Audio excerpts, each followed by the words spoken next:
Hello ladies and gentlemen, yes, Zeke here again today to bring you another episode of Indie Crunch, and today we're looking at Irritum in the current beta form. Now this game is not available on Steam yet, or really anywhere other than irritumgame.com, where I'll leave a link in the description below, but it is kind of a weird puzzle platformer type game where you try to manipulate colors in order to make your way back from purgatory and attach your body to your soul. So I have not gotten very far in this. As you can see, there are currently 39 levels, and I am currently on like level 15 or 16, and I've had to skip a couple in order to actually beat them. So let's start out with an early level here.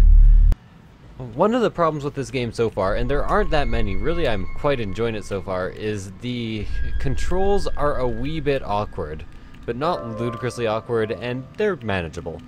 So right now I'm using the mouse button. I'm using right click, middle click, and left click in order to manipulate the colors that I can actually stand on. The right click is yellow, the left click is red, and the middle click is blue. So I can use these colors in order to platform my way to the finish. And the music is very ambient. I hesitate to even really call it music. It's more of just sound effects, and I kind of like it that way. And even though the aesthetic itself is rather simple, I quite like it as well, so all around, I'm enjoying myself so far.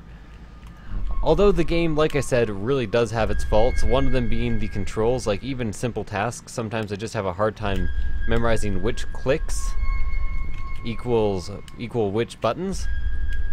So these should be rather easy. And where it gets even harder is later on in the game, it actually adds more colors. And those colors are activated with E, R, and F. Now, I can't think of how to make this any better, and actually, the controls themselves currently, I think, are my recommendation, which is kind of awesome. But I do think maybe a quick change, like maybe you could map your mouse buttons just like instantly somehow, but I'm not sure how you do that, because you can currently reach the option menu to just remap them instantly. So if you're having a really hard time, you could do that. But like I said, so far I'm actually enjoying it. The aesthetic, even though it's quite simple and sometimes a bit tricky to actually interpret what's going on, I do quite enjoy it. Let's get a middle mouse click here. And more importantly than pretty much anything is that the game's actually quite challenging. Like even for where I currently am in the game, I'm having a very hard time finishing levels, and like I said, in the first 10 levels or 12 levels there have been levels that I have had to skip. So do you want to bring me this Also, another thing that I'd like to mention in a positive light is actually this kind of like backwards speak they occasionally have going on. And you might be wondering, why am I mentioning that in a positive light? Because it reminds me of Shadow of the Colossus, and anything that reminds me of Shadow of the Colossus is praiseworthy. Oh, clicked the wrong one there. See what I mean? Just one misclick can actually take you back quite a ways. Although I will go ahead and tell you right away, these blocks here, all the solid white blocks, to me seem to be checkpoints. So if you can reach that white block, you're in the clear, and I fucked up horribly there. Another strange thing, and I gotta say again, this is in beta, so clearly this isn't the final build, especially considering that I think there's supposed to be a bit of story added in later. So let's jump here and get up. Yeah, there we go. Considering there's supposed to be a bunch of story added later, no, I completely forget. Oh yeah, sometimes the perspective is a bit hard to tell, especially if there's a lot of colors in the way. I just can't exactly tell where I am if that's happening. So I said that all of these are checkpoints, but I'm not sure about that brick right there, so I think I'm going to be trying to get back.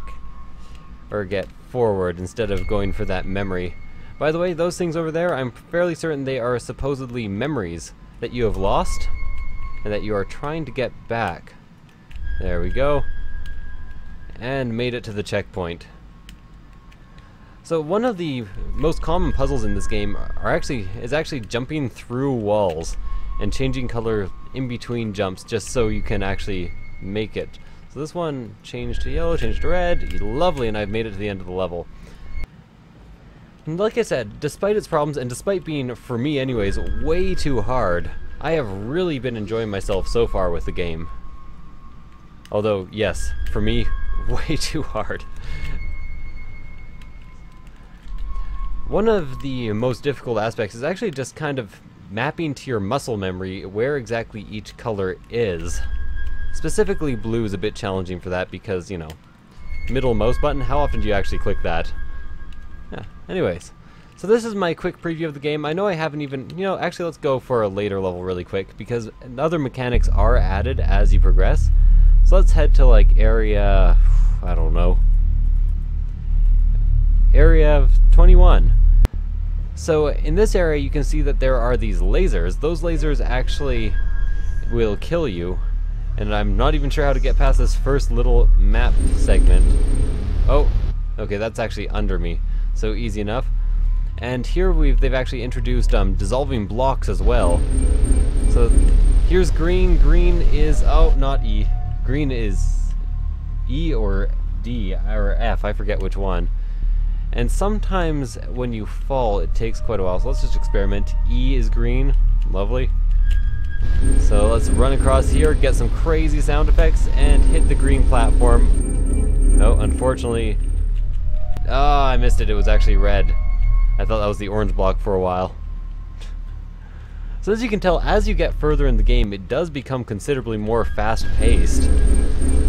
Let's go green really quick here, and then jump and red. Oh god, and it's gonna dissolve too, but I almost, oh, there was a yellow block right there that I didn't notice. I actually steered away from it. So like I said, becomes pretty fast-paced later on. Now I really just want to beat this level. Oh, I almost landed on the yellow brick, even though I missed the jump. The other thing I kind of like about this game is that there's actually sometimes several ways to beat a puzzle. And I wouldn't have normally expected that of a game of this type. There we go. Let's grab the red brick. And then I can fall right onto the yellow. And then purple it up. Yeah. Orange. Oh. Missed the orange there. There was actually a yellow brick in between. Yeah, so anyways, if you want to pick this game up, you can find it at irritum.com, irritumgame.com. Very enjoyable game, cool concept. I can't wait to see what happens to it when it comes out of beta. So anyways, thank you guys for watching. I hope you enjoyed this episode of Indie Crunch, and I will see you guys next time. Bye.